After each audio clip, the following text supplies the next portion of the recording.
Bonjour à tous, j'espère que vous allez bien. On se retrouve aujourd'hui pour la peinture d'un archange. Donc pour la petite histoire, je viens de terminer Le Retour des anges de la Black Librairie et ça m'a vraiment donné envie de peindre cette figurine en attendant de pouvoir lire la suite qui est pour l'instant entre les mains de monsieur.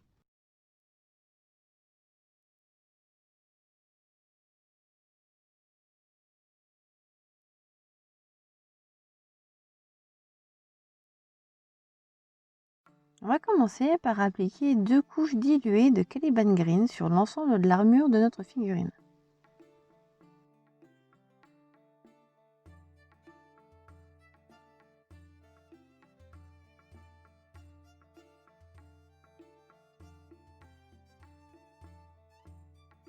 Une fois que les 2 couches sont sèches, on va s'occuper de la sous-armure avec du Black Templar.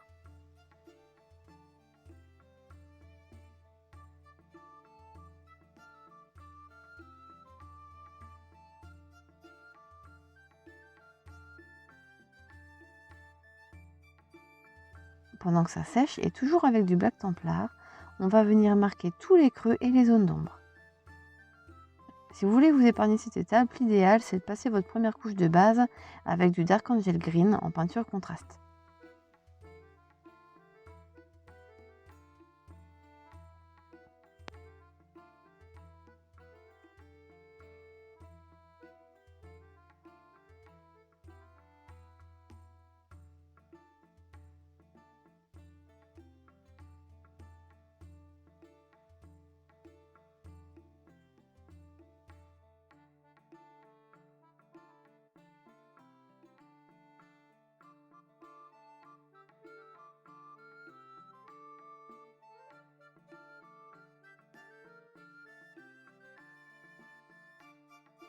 Une fois que nos ombrages sont secs, on va venir appliquer un mélange de Caliban Green et de Warpstone Glow en proportion égale, à la fois sur les arêtes et sur le bord de chaque plaque d'armure.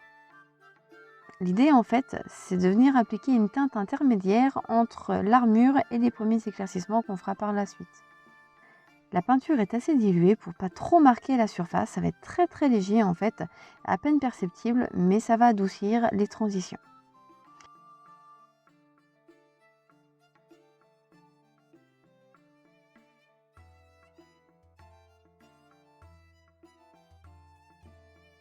Une fois que c'est fait, on va venir s'occuper des arêtes à proprement parler avec du Warpstone Glow pur cette fois-ci.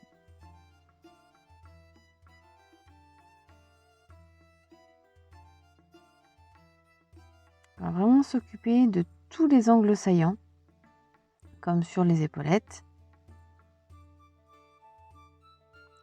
ces protections au niveau du coude et surtout le pourtour de l'armure.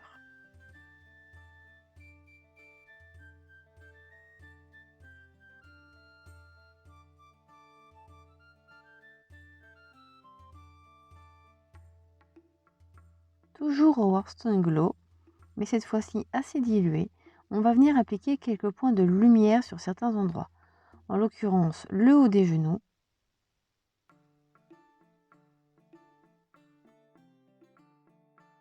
la poitrine. On applique la peinture, on essuie le pinceau et on vient l'étaler pour atténuer cet effet flashy. Alors là évidemment la peinture est humide donc elle paraît beaucoup plus foncée qu'elle ne l'est une fois qu'elle sera sèche.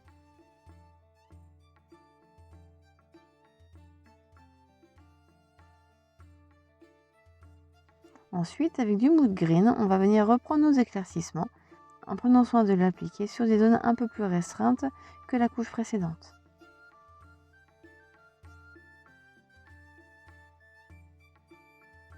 Donc là encore, on marque les arêtes et là où la lumière serait attirée naturellement.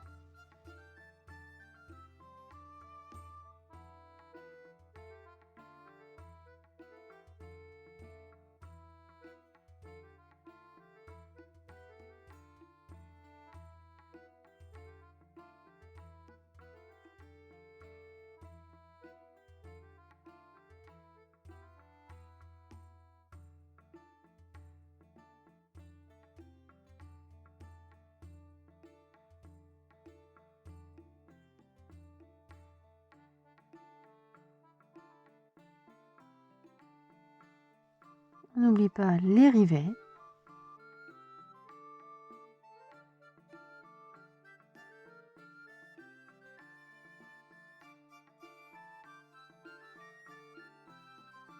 Pour terminer nos éclaircissements et apporter davantage de lumière, on va venir appliquer des petits points d'un mélange de part égale de Ghost Blaster Green et de Dorn Yellow. On va donc l'appliquer sur toutes les extrémités des plaques d'armure et les éclaircissements qu'on a fait précédemment. Le but, c'est vraiment d'attirer l'œil et la lumière.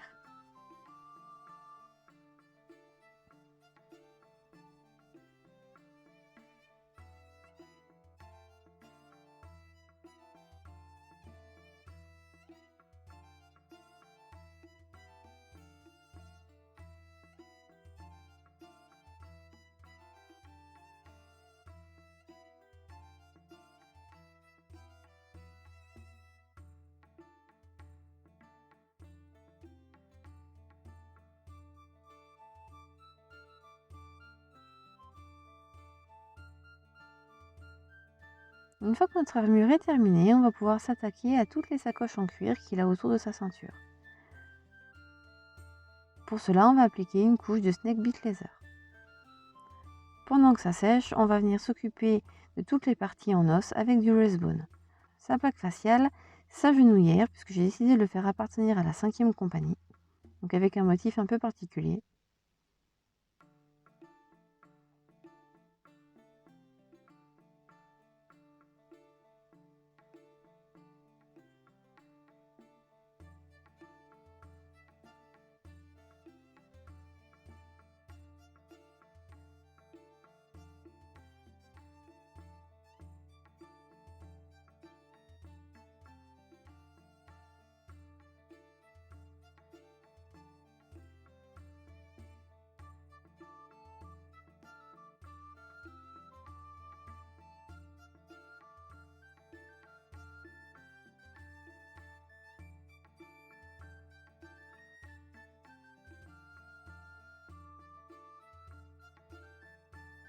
Avec du Tau Light Ocre, on va venir appliquer les premiers éclaircissements sur nos sacoches.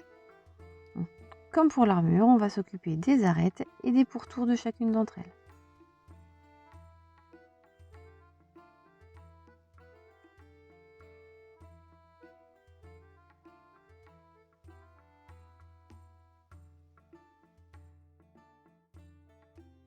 Avec de Luche à Petit Bone, on va finir les éclaircissements de ces mêmes sacoches. Donc on se concentre sur les arêtes les plus saillantes et les coins.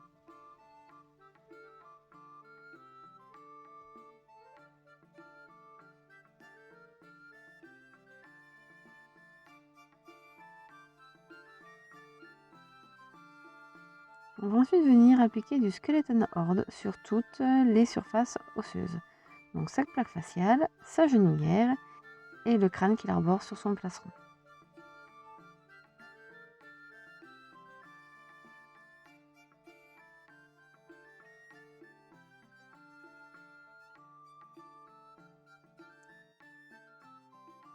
Pendant que tout ça sèche, on va venir s'occuper du bolter. On va commencer avec la partie non métallique au Black Templar.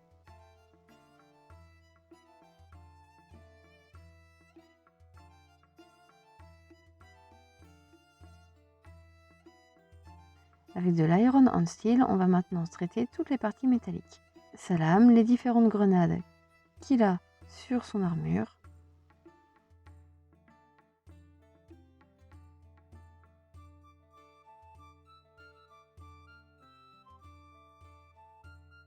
Les détails du fourreau.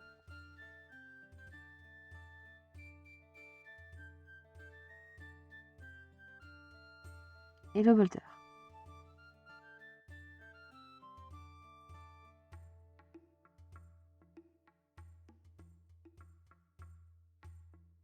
Avec du Black Templar, on va venir ombrer ces fameuses parties métalliques.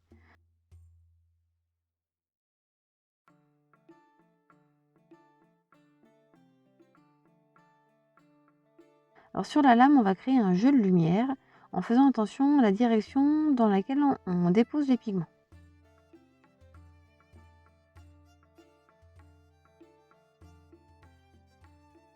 Une fois que le Black Templar est sec, on s'occupe des éclaircissements au Storm of Silver.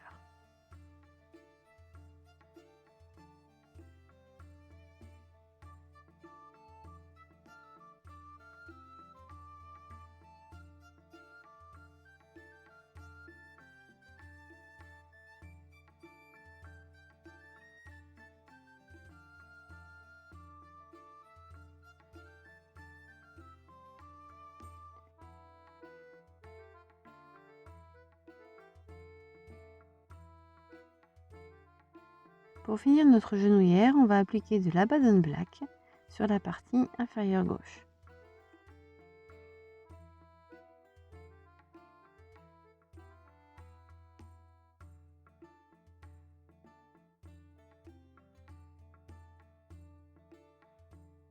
On va ensuite passer aux éclaircissements de toutes les parties noires avec du Célestra Grey.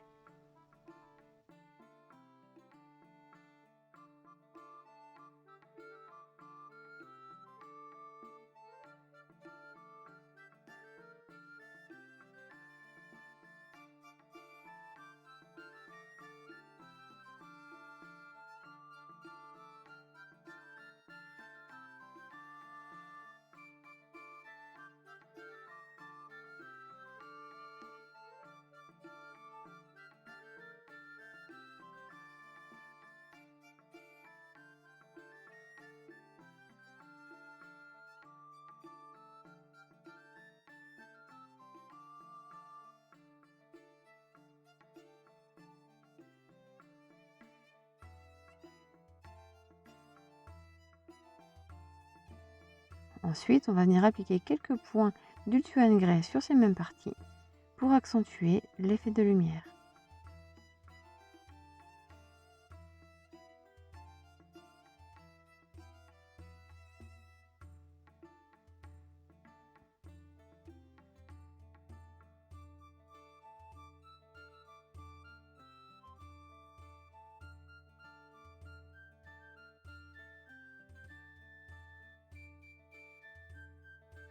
Avec du Pallid Wood Flèche, on va s'occuper des éclaircissements de toutes les parties en os. Sur sa plaque faciale, ce sera l'arête du nez, les pommettes et les dents.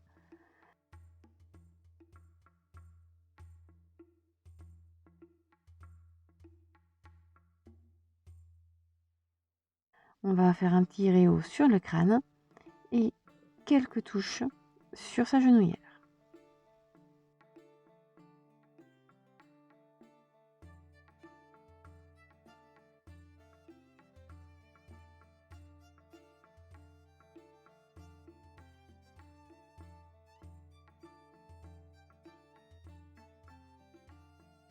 Et on va faire de même sur le parchemin de son sceau de pureté.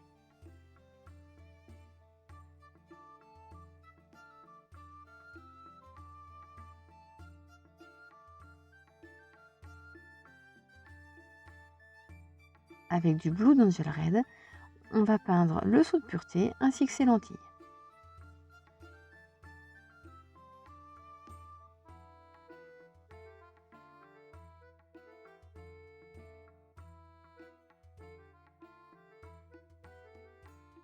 Une fois sec, on va venir apporter quelques éclaircissements et de lumière avec du Fire Dragon Bright. Et on va faire de même au niveau des lentilles.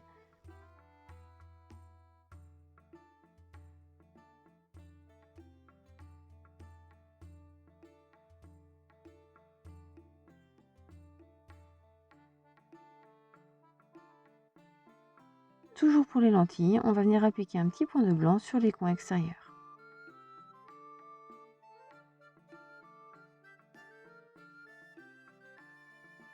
Ensuite, avec de l'Abaddon Black, on va venir créer quelques écritures sur le parchemin.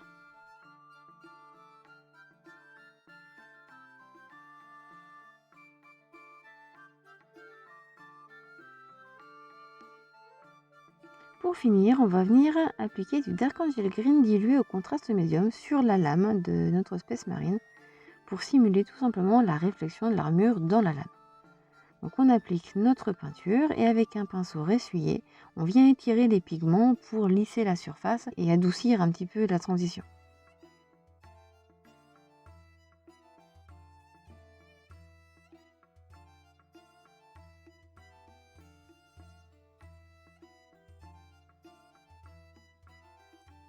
Et voilà.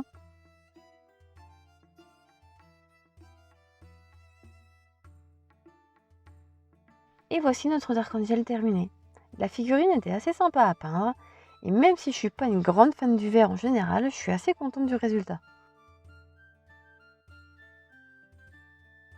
J'espère que cette vidéo vous aura plu, qu'elle vous aura donné des idées. N'hésitez pas à nous dire ce que vous en avez pensé en nous laissant un petit commentaire, ça fait toujours plaisir. Merci à tous d'avoir regardé notre vidéo et à très vite.